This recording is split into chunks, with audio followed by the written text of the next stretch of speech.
The reason why you two are coming into a divine union is because you're both strengthening your communication skills. This person needed to learn how to regulate their temper and regulate their emotions and their communication with you. They needed to learn how to control their temper. Like, instead of like a built up in escalation, like a.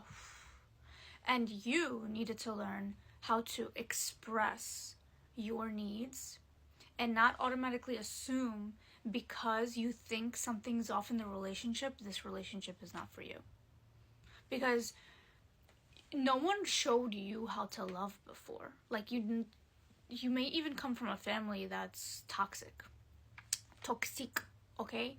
You may come from a family that's literally like your parents don't know how to communicate. They don't even fucking love each other, or they say they do, but they don't really know what true love is, because true love is companionship. It's doing things together through communication and seeing eye to eye. And although like you've always been fed, but it like fed the lie, I'm hearing, like it's literally a lie that your parents have loved each other. But when you look at it from an outside perspective, from an outsider perspective, you're like, you two never had love for each other, because true love is willing to look at the person themselves to better the other person. And in your parents' marriage, they didn't look at themselves individually. They were always placing the blame on others. So, this is a lesson you have to learn.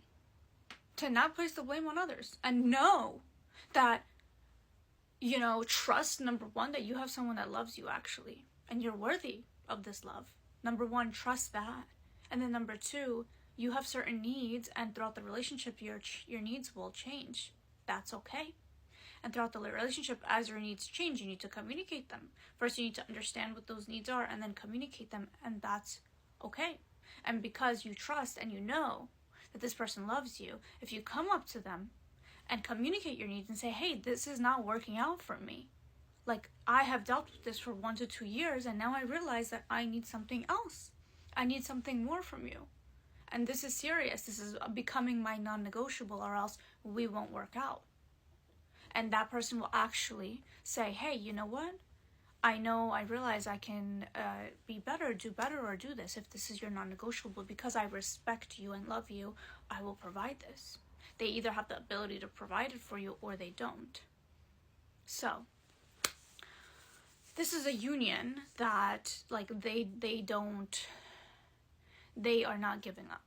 And you almost did, just because you did not know how to properly communicate your needs, and because you didn't feel like you could. Even if you communicated your needs, you had this fear from your childhood, because it's not the fear from the relationship, but this fear from your childhood that if you did communicate, they won't hear you. They won't do anything to change. And you almost dropped it all out of a fear of thinking it can't change, which is, something you're realizing now. And this union is meant to last because you have a deep love for each other. Okay, and the person, you have this need to want to change yourself for the better for the other person, and introspect in your life and get better, and the other person also has the need to do that. And with only that one trait of that need or want to individually get better and individually want to introspect, with that one trait plus the undeniable love and respect and loyalty you have with each other, that's all that is needed for the recipe of a transmutable, expansive, divine union that stays with you, because your futures are compatible. You have the compatibility aspects, the way you have passion for things, the way you see your future, the way you see the family, the way you see, the environment you want to live, the abundance mindset you both have are on the same frequency.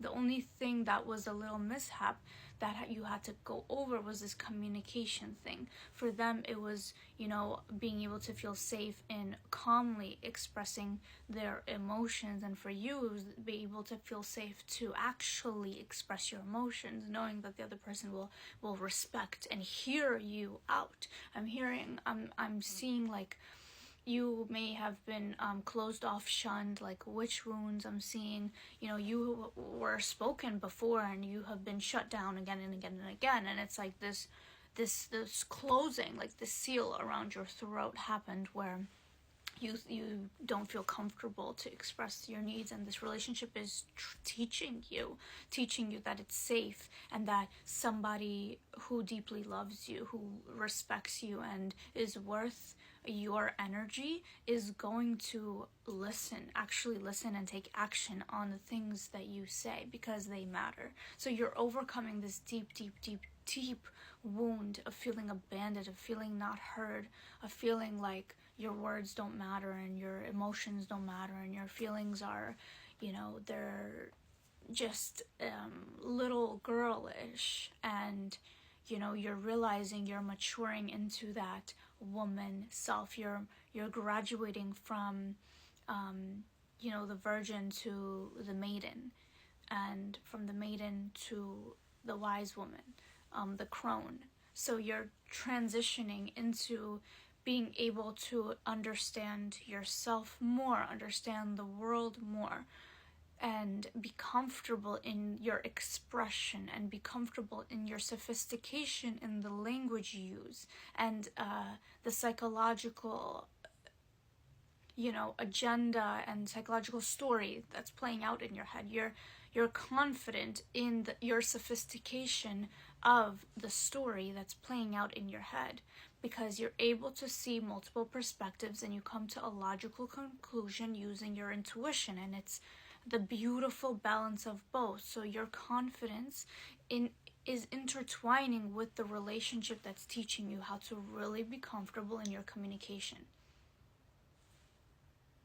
I'm gonna leave it at that. That was powerful. I love you so much. Personal readings on my website.